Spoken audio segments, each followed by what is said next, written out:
KBC में करोड़पति पति। सूरज के जीवन का एक ही फंडा था कि मेहनत तो गधा भी करता है, घर बैठे जो कमाए समझदार वही होता है।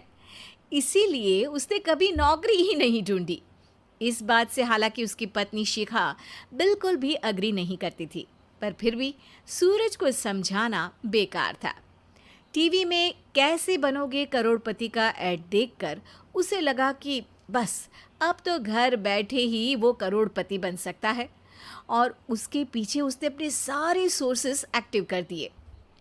2 हफ्ते में उसके कलीग के साले के पड़ोसी के बेटे का सोर्स निकलता है जो कि उसे शो में पहुंचा सकता है, और सूरज उससे मिलने चला जाता है। अच्छा, तो हमें मुकेश जी बता रहे थे कि आप हमें शो में पहुंचा सकते हैं। हाँ, उसमें कोई तकलीफ नहीं है। मैं कल अगर कोशिश करूँ तो इसी महीने में आपका नंबर आ जाएगा। अरे ये तो बहुत बढ़िया हो गया। अच्छा, वो सिलेबस और क्वेश्चन पेपर का कोई जुगाड़ है क्या? हैं? उसका तो कोई जुगाड़ नहीं है। तो वो वाकई में कुछ भी पूछ सकते हैं?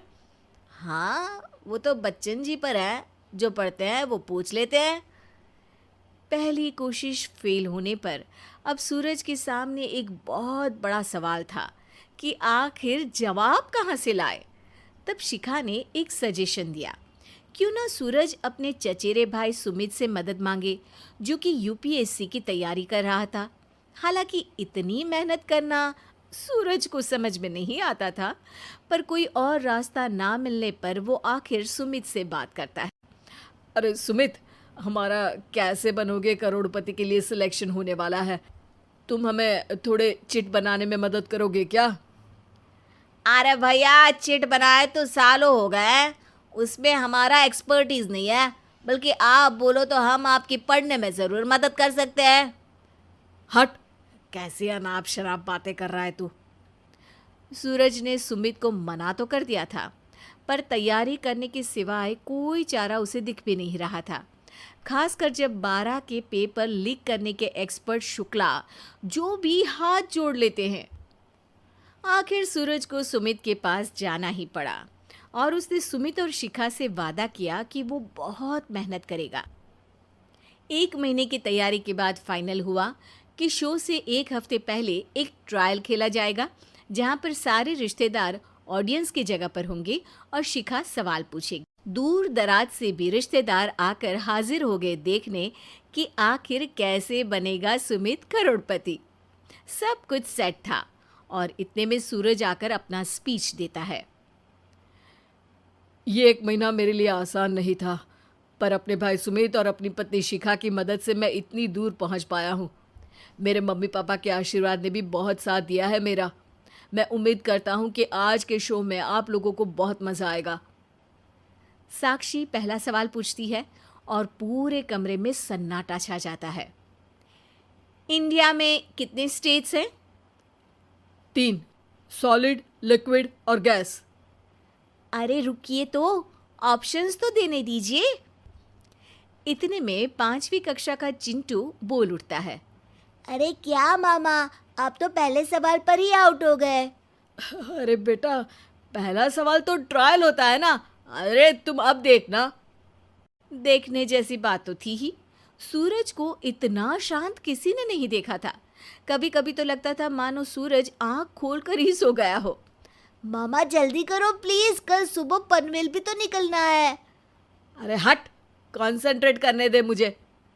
3 सवाल में 3 लाइफलाइन खत्म हो चुकी थी, और अब चौथे सवाल पर भी सूरज का मौन नहीं टूटा।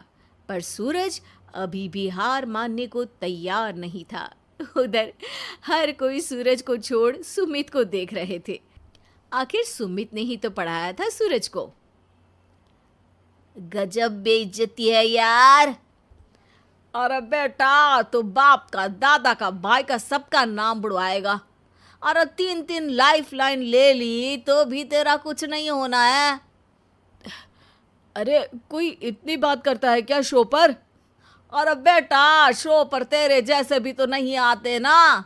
सूरज की ये जंग आखिर 1 घंटे बाद 5वें सवाल पर खत्म हो गई, जब उसने इंडिया के नेशनल बर्ड का नाम कहा, कौवा। अरे बेटा, मजा तो बहुत आया, बस थोड़ा टाइम पर खत्म होता तो आनंद भी आ जाता। ताने बारिश के बूंदों की तरह बरस रहे थे और सूरज को भी समझ आ रहा था कि ये करोड़पति बनना शायद उसके बस के बाहर की बात है।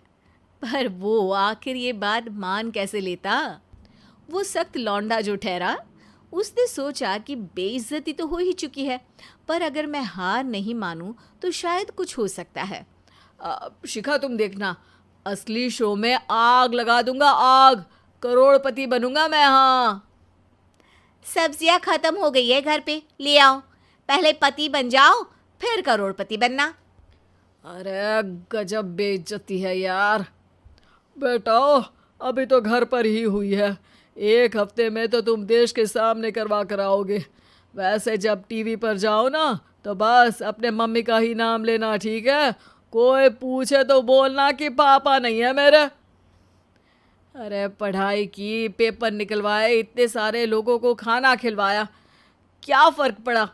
इसीलिए मैं कहता हूँ कि मेहनत तो गधा भी करता है, घर बैठे जो कमाए वही सिकंदर। लेकिन मामा, गधे भी जानते हैं कि हमारा राष्ट्रीय पक्षी मोर है।